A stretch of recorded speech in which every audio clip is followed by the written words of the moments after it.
এই ফটো তুই কোথায় পেলি? এই ফটোটা আমাকে একটা বাচ্চা ছেলে দিয়েছে। তাহলে কি রাজু দিয়েছে?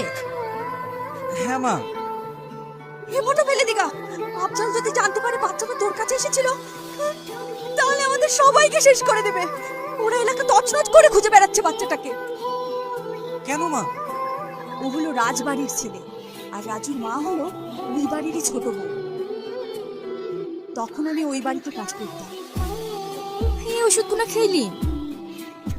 ওষুধ খেয়ে কি আর হবে রে মা, আমার সময় তো প্রায় শেষের দিকে। আব্বু, আপনি কি বলছেন? জমিদার বাবু ভালো আছেন? মমিন এসেছো?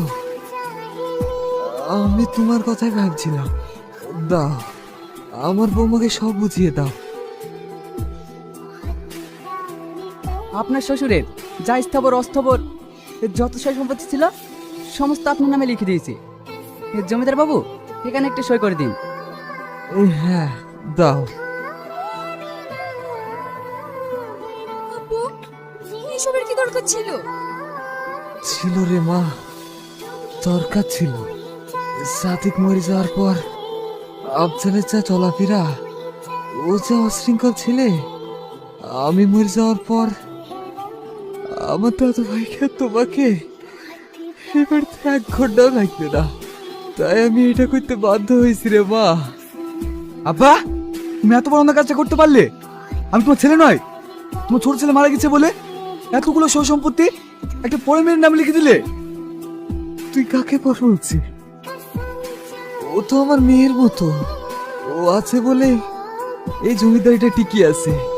আগে তো চলাফেরাটা ঠিক কর, তারপরে জমি নিতে আসিস।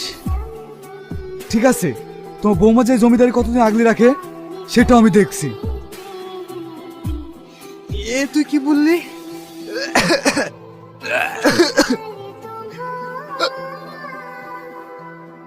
আব্বু, আব্বু, দাদুবাবু, দাদুবাবু কথা বলুন। আচ্ছা বিশু, কি করা যায় বলতো? কি করা যায় সেটা তো আমার মাথাতেই আসছে না দাদা। অ্যাকচুয়ালি ছোট বউ তো আপনাকে বাড়ি থেকে বের করে দেয়, তাহলে তো আপনি পথের ভিখারি। আমাকে বার করে দেবে? এক হিসেবে মাছ রেখে দুজনকে কেটে নদীর জলে ভাসিয়ে দেবো। এই কে রে?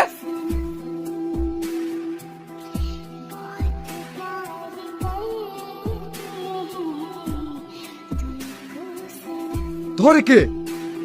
বাইরে নিয়ে চল। কি করছে? ছেড়ে দেন, ছেড়ে দেন আমাকে। এই শাল খেয়াল পাচ্ছি রাখবো না।